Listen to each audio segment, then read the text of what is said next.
Capítulo 5. A traição. Aspecto físico do controlador, ferida da traição. É possível trair ou sofrer uma traição de diversas formas. Segundo o dicionário, trair significa ser infiel, abandonar traiçoeiramente ou delatar. O termo mais importante que se associa à traição é o seu oposto, a fidelidade. Ser fiel é cumprir seus compromissos, ser leal e devotado.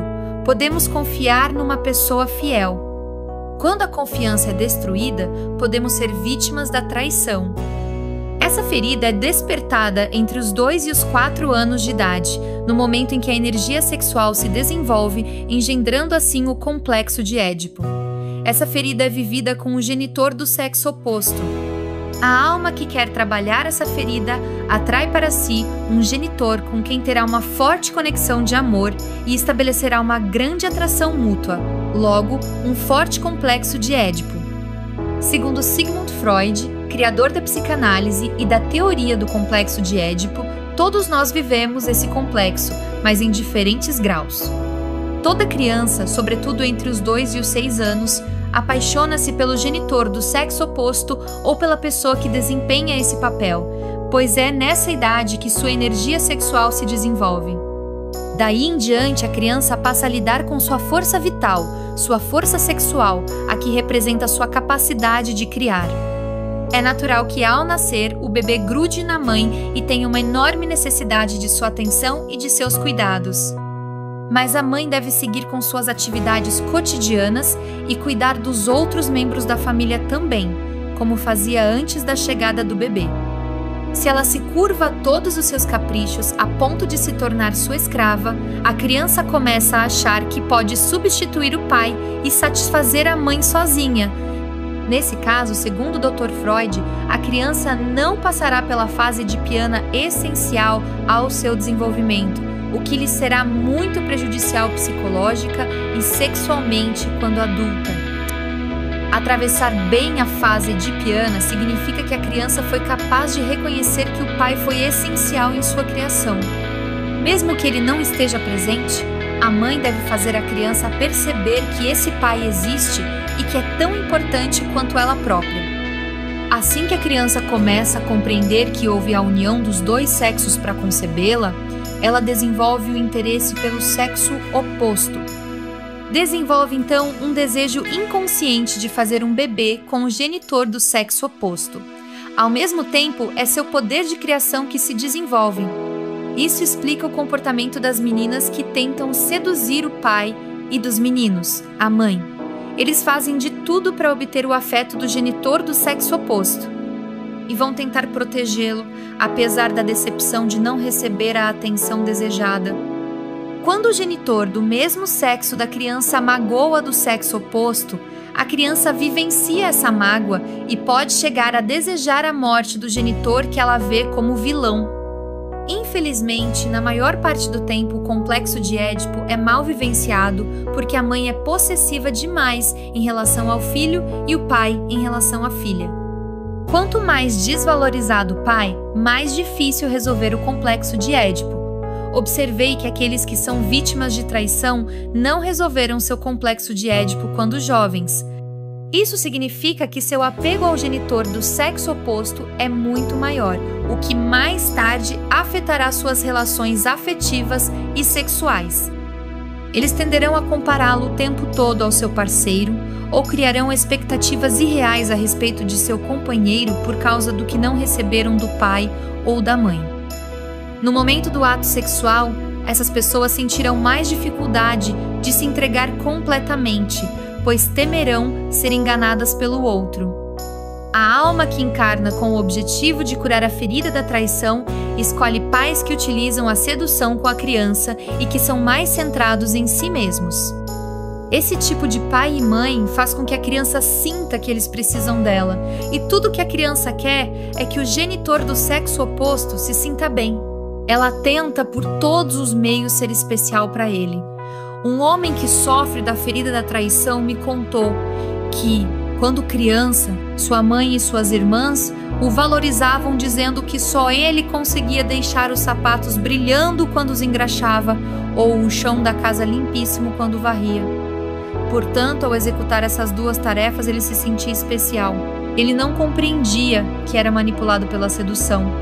Este é um exemplo que demonstra como é possível vivenciar inconscientemente a traição quando jovem. A criança se sente traída pelo genitor do sexo oposto sempre que este não cumpre uma promessa ou traz sua confiança. Ela vivencia essa traição principalmente em sua conexão amorosa ou sexual. Por exemplo, uma menina experimenta traição sempre que percebe que seu pai se sente traído pela sua mãe. É como se ele a estivesse trocando. Um sentimento de traição pode ser igualmente experimentado quando a menina é ignorada pelo pai depois da chegada de um bebê menino. Quando a criança começa a viver experiências de traição, cria para si uma máscara para se proteger, como no caso das outras feridas. Essa máscara é a do controlador. O tipo de controle que ele exerce não é motivado pela mesma razão que o controle exercido pelo masoquista. O masoquista controla para não ter vergonha de si mesmo ou para não causar vergonha a alguém, ao passo que o controlador age para garantir que os compromissos que assumiu sejam respeitados e para ser fiel e responsável, de maneira a se assegurar que os outros cumpram igualmente os seus compromissos. O controlador cria para si um corpo que transmite força e poder e que parece dizer: sou responsável, podem confiar em mim. Podemos reconhecer o homem controlador pelos ombros fortes, mais largos que os quadris. Às vezes essa diferença entre ombros e quadris não é tão grande, mas, como eu disse no capítulo anterior, confie em sua intuição. Quando você tiver a sensação de que a parte de cima do corpo de alguém emana mais energia, provavelmente essa pessoa é vítima da traição. Em contrapartida, se você vir um homem com ombros largos, bíceps vigorosos e peito estufado, usando uma camiseta justa para exibir os músculos, pode apostar que esse homem tem uma ferida da traição mais grave. De maneira geral, as pessoas portadoras da máscara do controlador conquistam seu lugar e são muito atraentes. Parece que algo nela sempre diz: olhe para mim. Também costumam ter alguns quilos a mais, mas não se pode dizer que sejam gordas. São qualificadas como pessoas fortes. Não parecem gordas vistas de costas, entretanto, podem ter uma barriga proeminente. É uma maneira de mostrar força. Os orientais chamam isso de força do hara. Quero deixar claro que o ganho de peso de quem quer que seja está sempre ligado a uma parte mental dessa pessoa que julga não ocupar seu devido lugar no mundo. Portanto, o excesso de peso não significa necessariamente a ferida da humilhação explicada no capítulo anterior. Para o masoquista, o peso é um meio adicional de se sentir humilhado. No caso das outras feridas, engordar tem a ver com o desejo de ocupar mais espaço. Observe que o escapista e o dependente, que são muito esguios, não querem ocupar mais espaço. Isso ajuda o escapista a se tornar menos visível e o dependente a parecer mais fraco, logo a conseguir ajuda.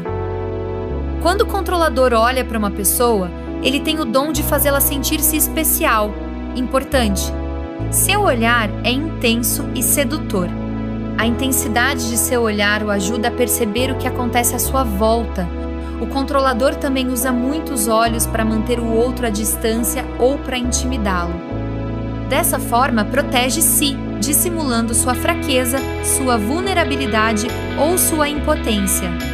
Assim como acontece com todas as feridas, quando uma pessoa possui apenas uma das características mencionadas, sua ferida é menos grave. Reconhecemos o domínio em que uma pessoa é controladora e tem medo de ser traída pela parte do corpo que indica força ou poder. Por exemplo, quando a mulher ou o homem tem quadris largos e barriga proeminente, como uma boa proteção, isso indica a raiva do sexo oposto, sobretudo no campo sexual. É provável que a pessoa tenha se sentido assediada sexualmente quando mais jovem ou tenha sido vítima de abuso sexual, o que explica essa forma de proteção. Se você se reconhece na descrição física do controlador, mas é uma pessoa introvertida, talvez seja ainda mais difícil se identificar nos comportamentos citados a seguir, pois o controle que você exerce é dissimulado, logo, muito mais difícil de aflorar a consciência. Se for esse o caso, as pessoas que o conhecem podem lhe dizer, depois de ler o trecho a seguir, se você usa a máscara de controlador. Quando a pessoa é mais extrovertida, seu controle é mais aparente e fácil de constatar. Quanto ao comportamento e às atitudes do controlador, a força é uma característica comum a todas as pessoas que têm uma ferida da traição. É importante para elas exibir força e principalmente coragem. Muito exigentes consigo mesmas, querem mostrar aos outros do que são capazes, percebem todo ato de covardia, portanto, falta de coragem, como uma traição. Recriminam-se energicamente quando desistem de um projeto por medo de ir até o fim. Têm muita dificuldade de aceitar a fraqueza dos outros. Como sentem dificuldade de aceitar qualquer forma de traição, proveniente delas mesmas ou dos demais, se esforçam ao máximo para ser pessoas responsáveis, fortes, especiais e importantes. Dessa forma, o controlador satisfaz seu ego, que não suporta perceber que ele próprio seja capaz de cometer uma traição.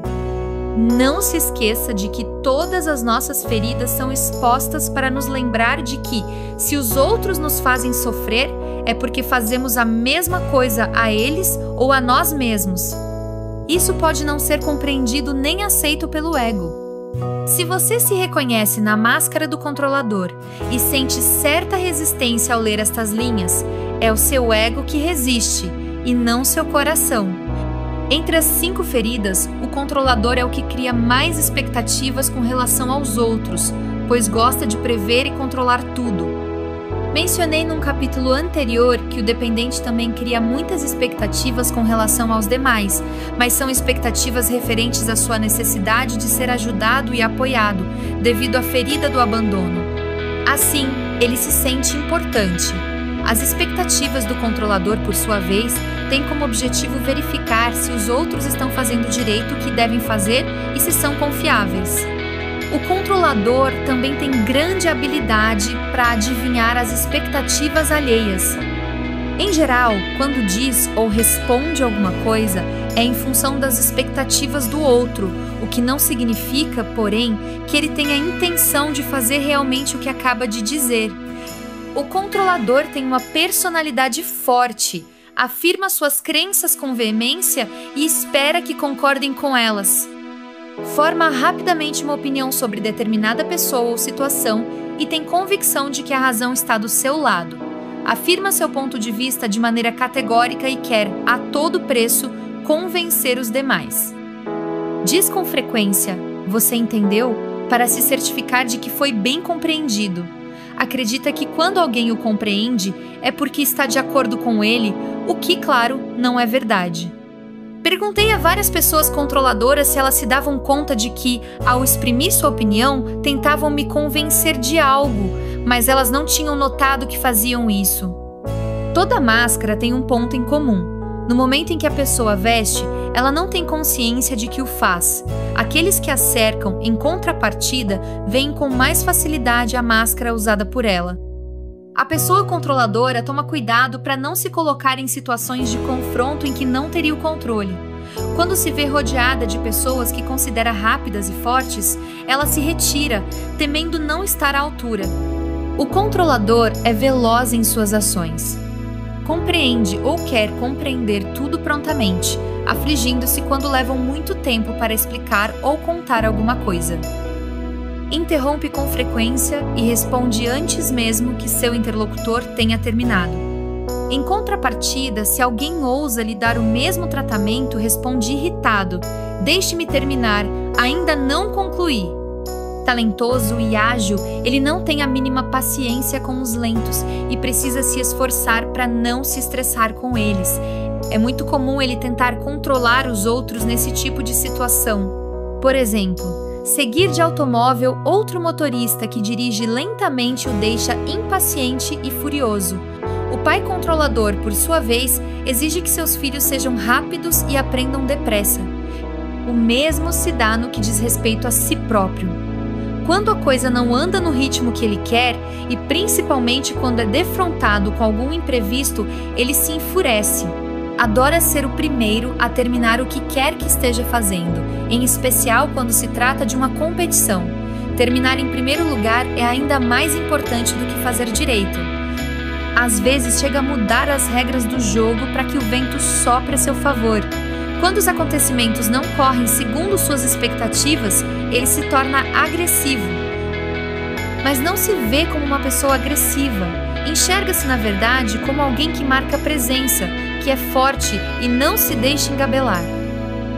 Dos 5 tipos de personalidade, o controlador é o de humor mais instável. No momento, pode transbordar amor e atenção, e no minuto seguinte, perder as estribeiras por causa de um pequeno incidente. Seus amigos e parentes não sabem como agir. Algumas pessoas podem vivenciar esse tipo de atitude como traição.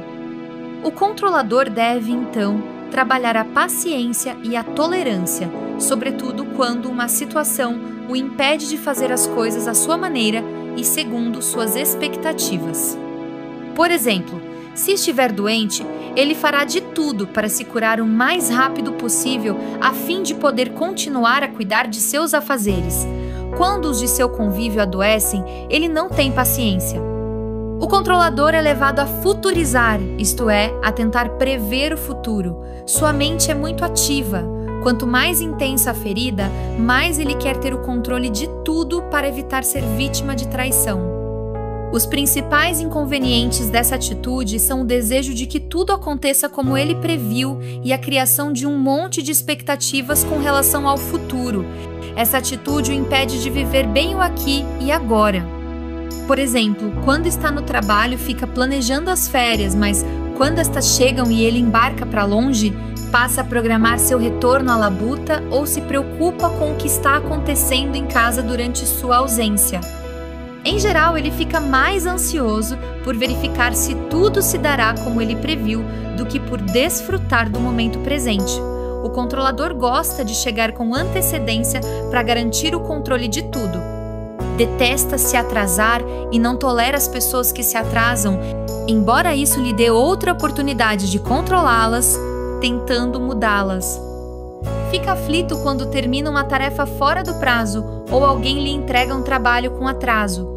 Essa dificuldade é vivida, em especial com as pessoas do sexo oposto, com quem ele se enerva mais rapidamente. Como é exigente, é comum ele não conceder a si mesmo ou aos outros tempo suficiente para executar determinado trabalho.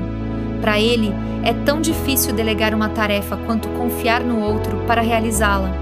Será levado a verificar, vezes sem conta, se aquilo está sendo feito conforme suas expectativas.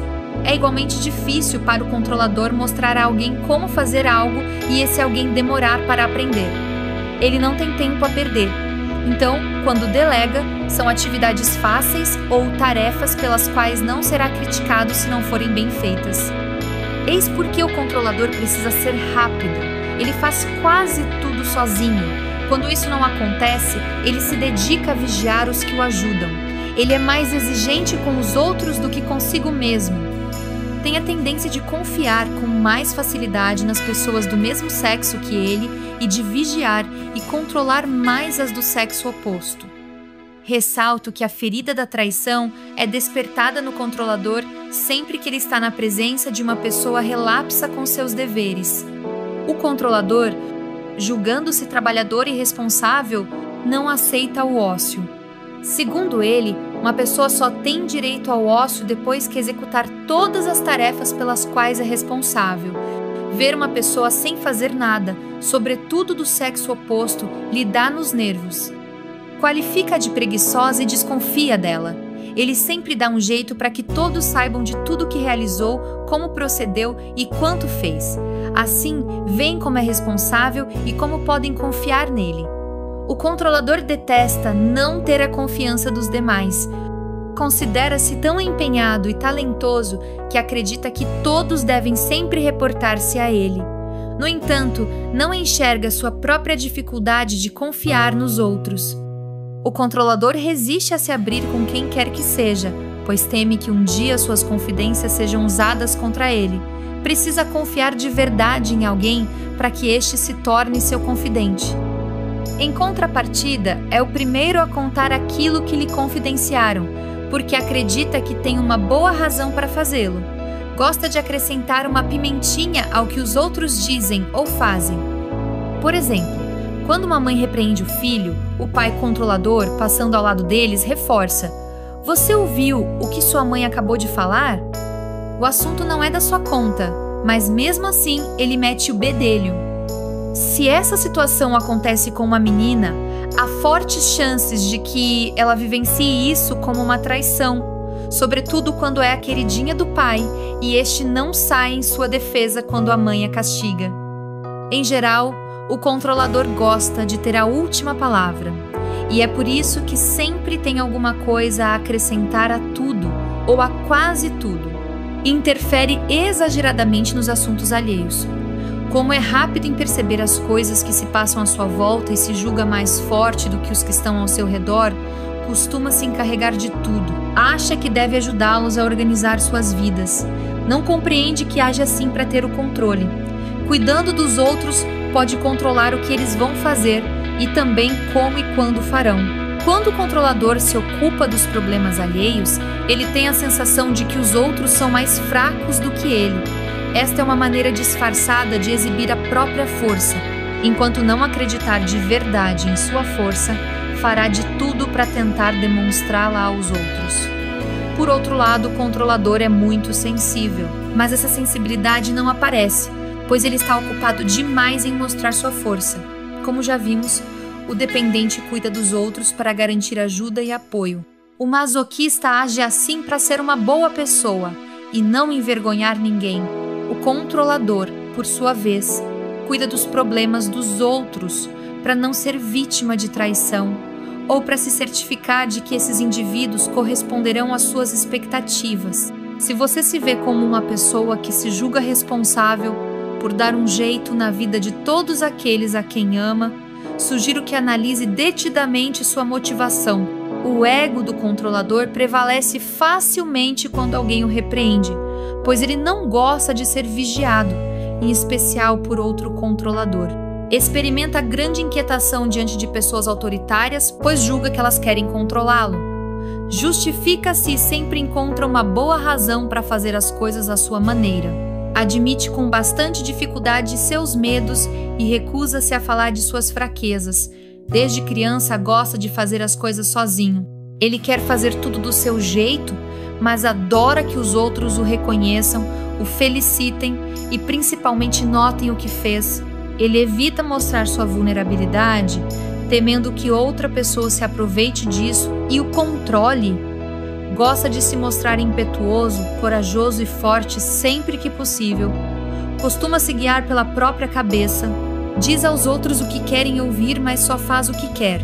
Eis um exemplo. Um dia meu marido e eu contratamos um homem do tipo controlador para fazer uns reparos lá em casa. Expliquei-lhe o que queria que fizesse e por onde gostaria que começasse.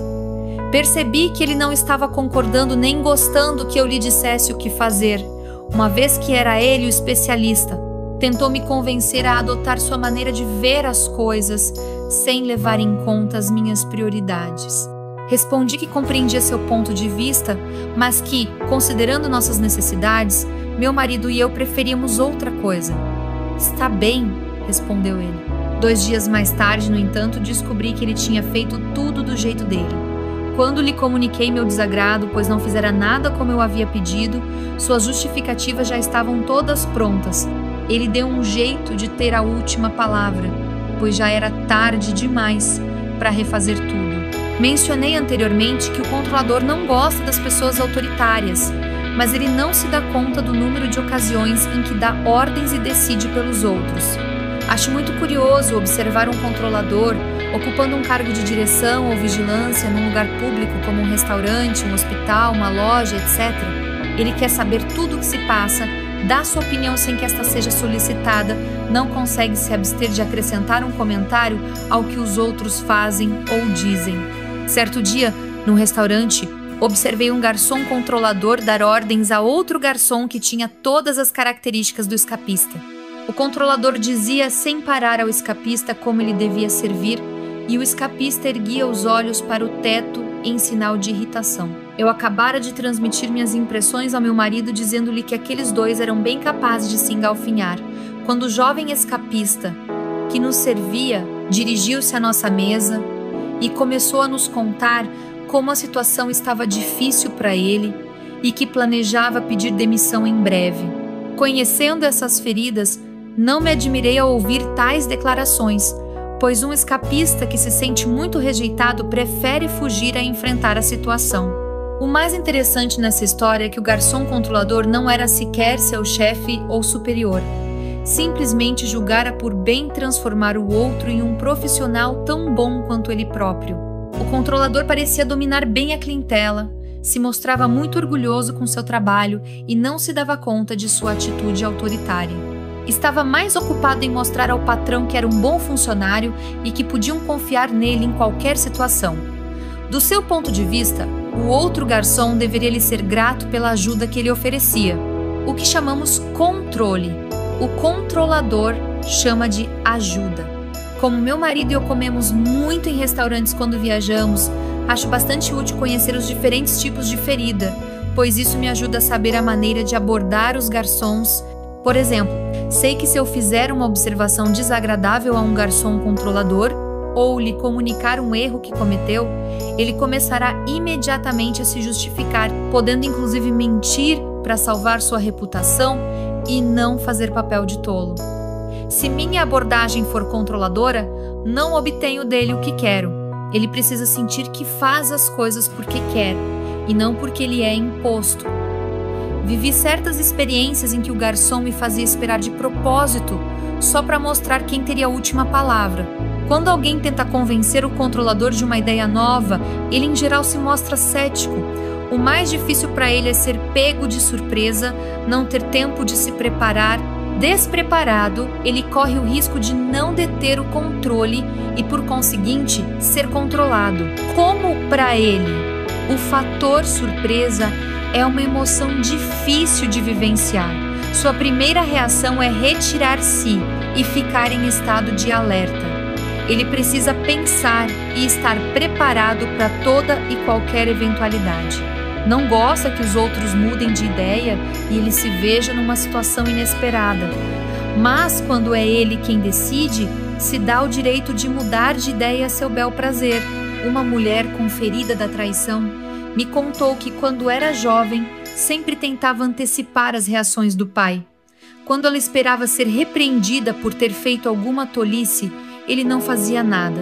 Quando supunha que ia ser elogiada por suas boas notas escolares, ele brigava sem que ela soubesse de onde vinha sua raiva. Esse exemplo ilustra bem o fato de que sua ferida da traição atraía para ela esse tipo de comportamento por parte do pai, assim como o próprio pai adotava essa postura. Era como se ele tivesse um prazer maligno em pegá-la de surpresa, não correspondendo às expectativas dela, que ele parecia conhecer antecipadamente. Todo tipo de atitude imprevisível da parte do genitor costuma criar um sentimento de traição na criança de tipo controlador. Muito desconfiado, o controlador é rápido em taxar os outros de hipócritas. No entanto, com seu comportamento manipulador, é igualmente hipócrita. Por exemplo, quando as coisas não correm como ele quer, fica furioso e fala mal das pessoas pelas costas para quem quiser ouvir. Ele não percebe nesse momento que está agindo tão mal quanto aqueles a quem critica. O controlador tem horror a que mintam para ele. Prefiro que me batam a que mintam para mim, costuma dizer. Ele próprio mente com frequência, mas acredita que no seu caso as mentiras, geralmente mais sutis, são necessárias e têm um propósito. Por exemplo, mencionei anteriormente que ele percebe com facilidade as expectativas dos outros e lhes diz o que querem ouvir, fazendo 1000 promessas. Infelizmente, nem sempre consegue cumprir com sua palavra, pois se compromete sem verificar se pode mesmo fazer o que prometeu. Arranja então todo tipo de desculpas, chegando inclusive a dizer que não se lembra de ter se comprometido. Para os outros, isso é recebido como uma mentira e vivenciado como uma traição. O controlador, por sua vez, não vê mentira em tal comportamento. Ele conseguirá explicar essa atitude do seu jeito peculiar. Paradoxalmente, tem dificuldade de aceitar o fato de alguém não acreditar nele.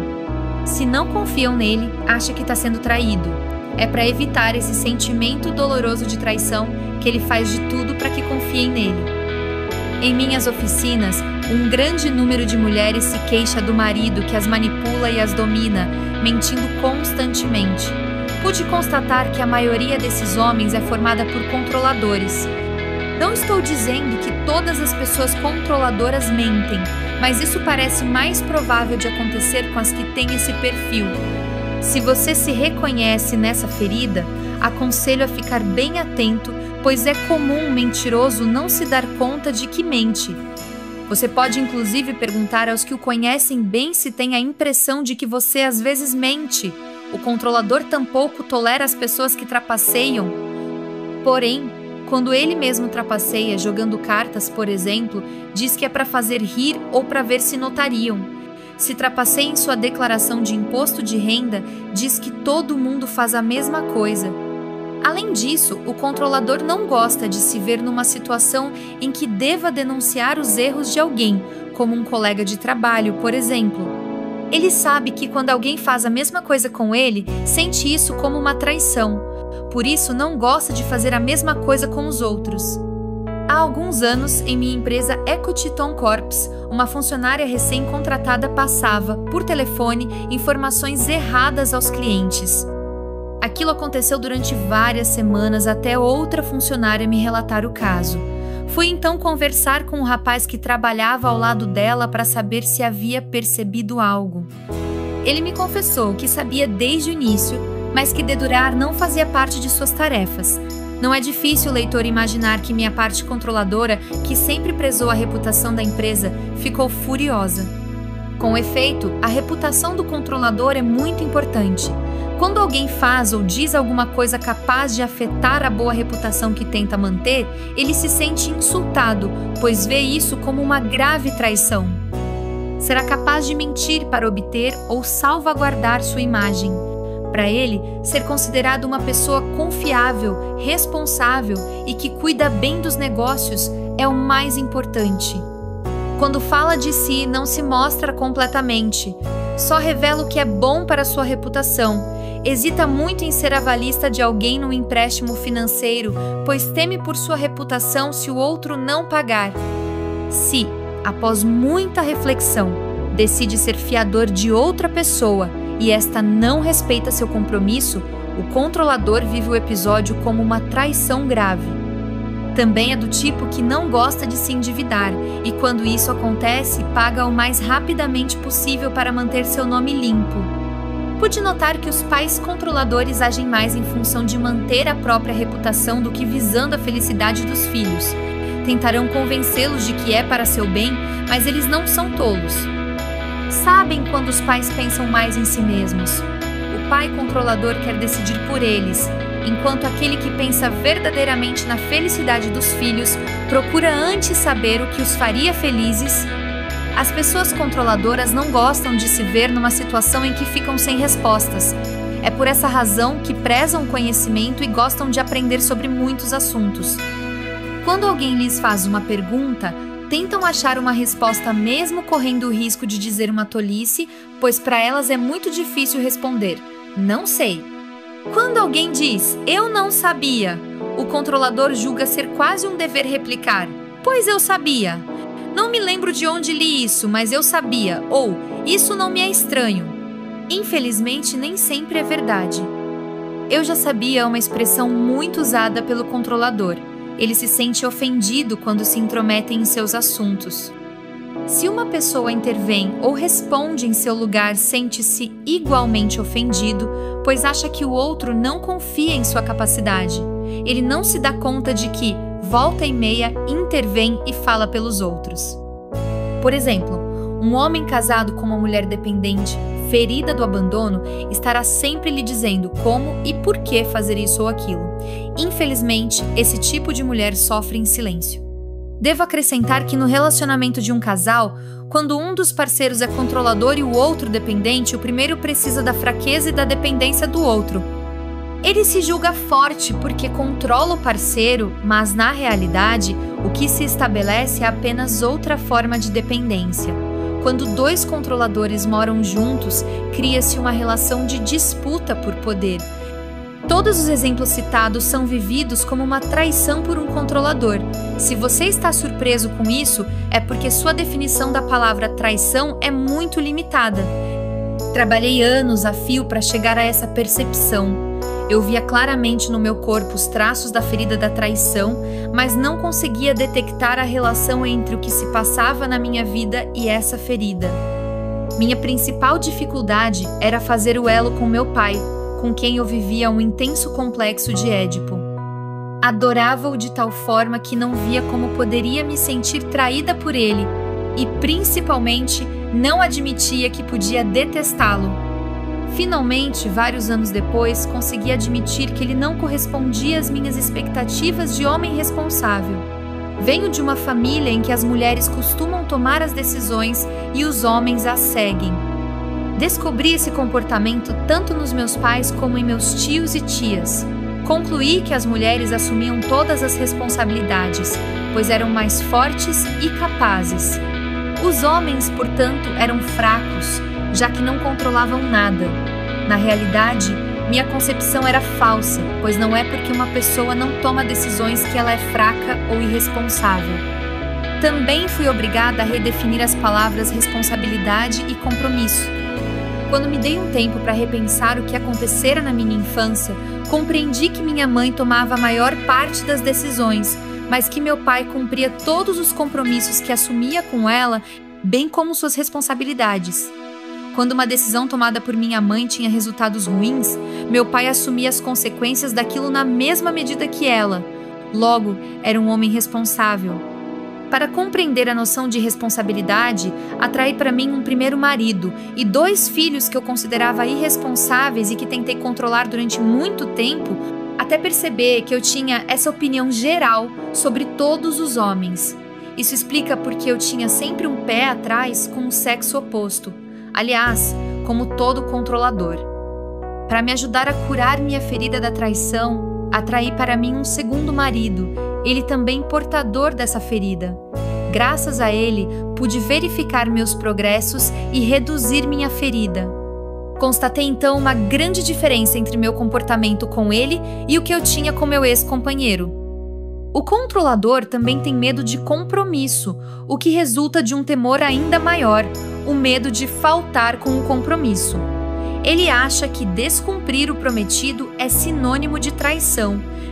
Julga-se então obrigado a manter a palavra e, quando assume muitos compromissos, sente-se amarrado. Portanto, para não faltar com a palavra, ele prefere não se comprometer. Tenho um conhecido que sempre que precisa marcar algo, exige que a outra pessoa envolvida lhe telefone para combinar, apenas por medo de esquecer de telefonar. Mas se a outra pessoa esquece de ligar, ele poderá entrar em contato apenas para dar bronca. Ele não compreende que exige demais dos outros. Observando-o, percebo a quantidade de energia necessária para controlar tudo dessa maneira. Esse comportamento só o estimula a alimentar sua ferida da traição.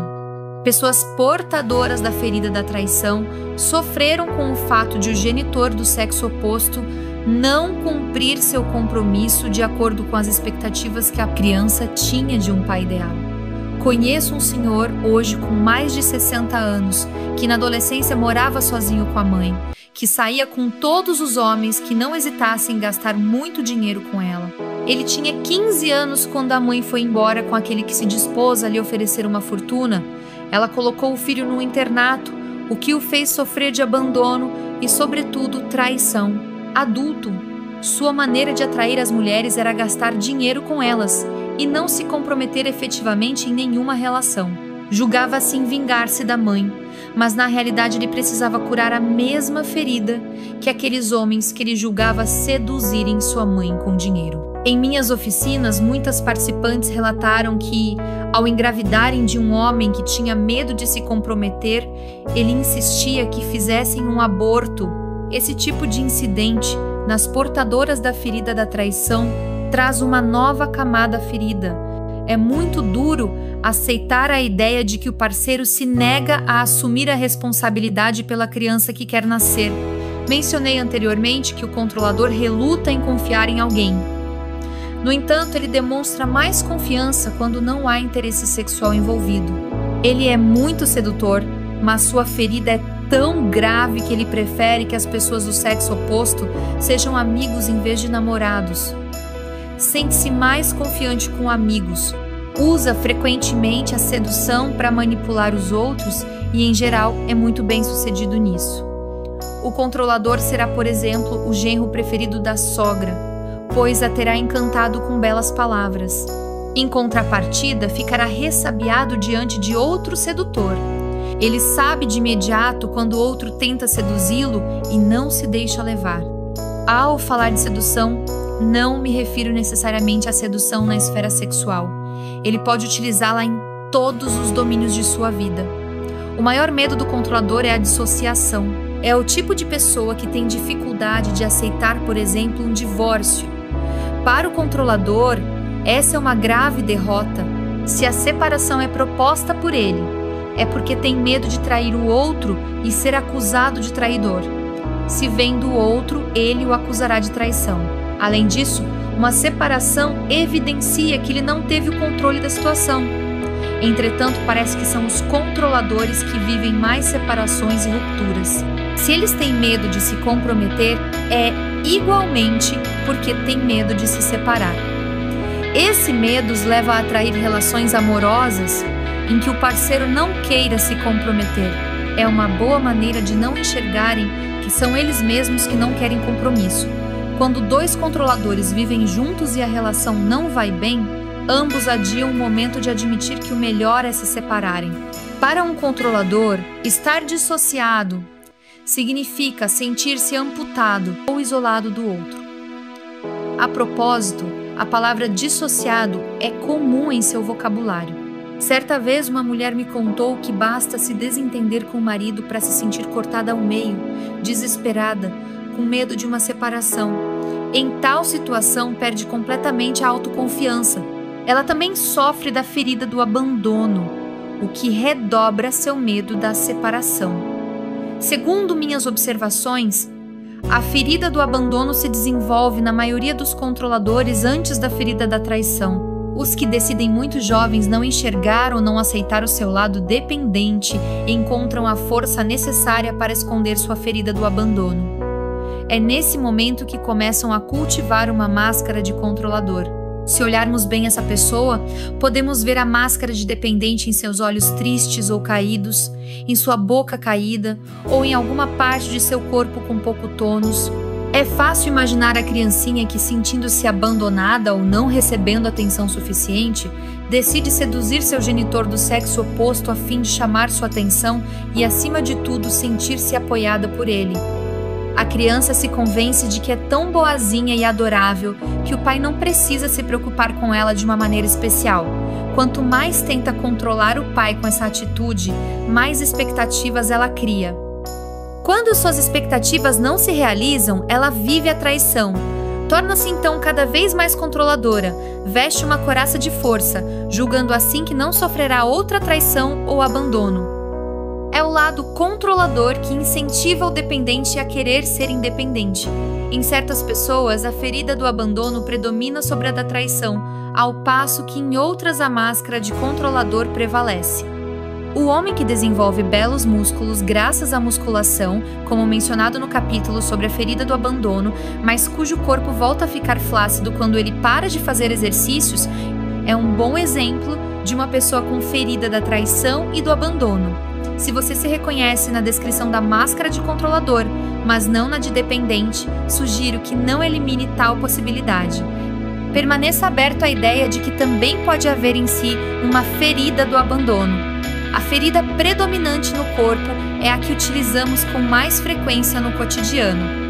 Anos de observação me levaram a concluir que uma pessoa pode sofrer de abandono sem sofrer necessariamente de traição, mas aquela que sofre de traição também sofre de abandono.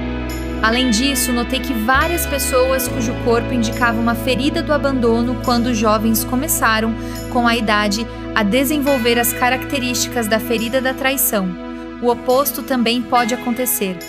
O corpo está sempre em transformação. Ele nos indica o tempo todo o que acontece em nosso interior.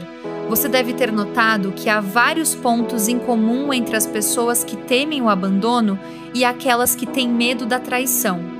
Além dos aspectos citados acima, ambos os tipos gostam de chamar atenção. O dependente faz isso para receber atenção e para que se ocupem dele, enquanto o controlador age assim para ter o domínio de uma situação, exibir sua força de caráter e impressionar. É comum vermos o tipo dependente em atores e cantores, mas encontramos o tipo controlador com mais frequência nos comediantes e humoristas, aqueles que gostam de fazer os outros rirem. Os dois tipos de caráter adoram ser o centro das atenções, mas por razões diferentes. O controlador costuma ter a reputação de ser uma pessoa muito espaçosa. Em geral, ele não gosta que seu parceiro ou parceira ocupe mais espaço do que ele. Uma participante das minhas oficinas contou que, enquanto ela e o marido eram sócios nos negócios, tudo ia bem entre os dois. A partir do instante em que ela decidiu trabalhar por conta própria e fez melhores negócios do que ele, embora trabalhasse em outra área, a relação se deteriorou. Tornara-se uma relação de competição. O homem se sentia traído e a mulher se acusava de tê-lo abandonado. Outra característica do controlador é sua acentuada dificuldade de fazer uma escolha quando acha que tal opção pode fazê-lo perder alguma coisa, pois ele não mais dominará a situação. Isso explica por que o controlador às vezes tem dificuldade de se decidir ou é acusado de refletir demais. Quando está seguro de si e no domínio do que está à sua volta, ele não hesita. Essa dificuldade de se separar se manifesta igualmente no trabalho. Se ele administra o próprio empreendimento, pode se colocar numa situação difícil, num sério endividamento, por exemplo, antes de confessar que não consegue mais continuar. Como funcionário, o controlador costuma ocupar cargos de chefia. É sempre difícil para ele abandonar uma empresa. Mas também é muito difícil para ele aceitar que uma pessoa de sua confiança decida deixá-lo, e em geral isso lhe causa raiva e agressividade.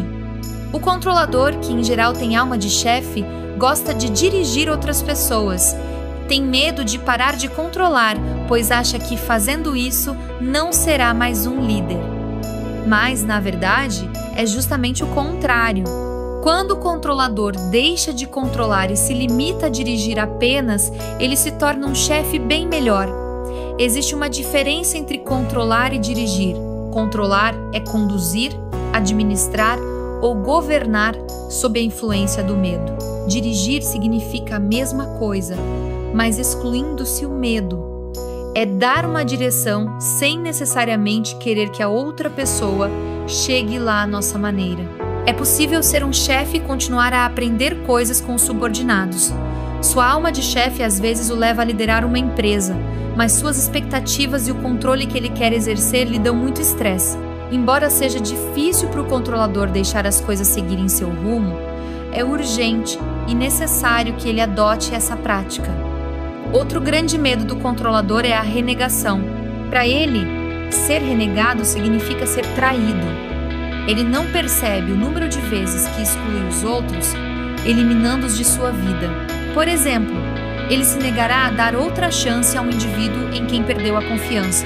Quando está com raiva ou algo não acontece segundo suas expectativas, ele pode facilmente dar as costas a alguém no meio de uma conversa. Já mencionei que ele tem dificuldade com a covardia, a mentira e a hipocrisia. Ele afasta qualquer pessoa que se comporte assim. Perdi a conta das vezes em que ouvi pessoas controladoras dizerem: "Não quero mais ouvir saber de fulano." Elas não percebem que com essa atitude renegam os outros. Como o controlador é sedutor, sua vida sexual só é satisfatória se for resultado de uma sedução. Quando a paixão dentro dele começa a se extinguir, ele dá um jeito para que a ideia de terminar a relação parta do outro. Assim, não será acusado de traição, embora se sinta mal por não ter conseguido controlar a situação. A mulher controladora às vezes tem a impressão de ser dominada pelo homem e não aprecia isso. Gosta de fazer amor quando a iniciativa parte dela, quando decide se deixar seduzir, ou ela própria tem vontade de cortejar o parceiro. O homem controlador também gosta de ter a iniciativa. Quando um controlador, homem ou mulher, deseja fazer amor e o outro recusa, ele se sente traído. Não consegue entender que o parceiro que o ama pode não estar com vontade de fazer sexo. Os problemas sexuais resultam principalmente de um apego excessivo ao genitor do sexo oposto e do complexo de Édipo não resolvido. O genitor do sexo oposto foi de tal forma idealizado que nenhum parceiro é capaz de corresponder às expectativas dessa pessoa. Apesar de seus problemas sexuais, constatei que aqueles que sofrem com a ferida da traição têm mais vontade de ter um amante. Não percebem a que ponto alimentam sua ferida ao terem esse desejo, seja em pensamento ou ação. Logo, é comum haver um bloqueio na esfera sexual. Como eu disse no início deste capítulo, o tipo controlador desenvolve uma boa força sexual e, com os medos que cultiva ao longo dos anos, pode bloquear boa parte dessa energia. O controlador pode inclusive chegar a renegar completamente sua vida sexual, encontrando uma boa razão para justificar sua decisão.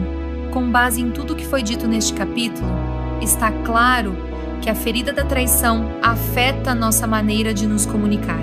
Os temores do controlador que o impedem de se comunicar com clareza são não conseguir convencer o outro, alguém mentir para ele ou ele passar por mentiroso, sentir raiva dos outros ou de si mesmo, abrir-se com alguém, mostrar sua vulnerabilidade ou passar por vulnerável, ser manipulado ou seduzido, ser obrigado a se comprometer.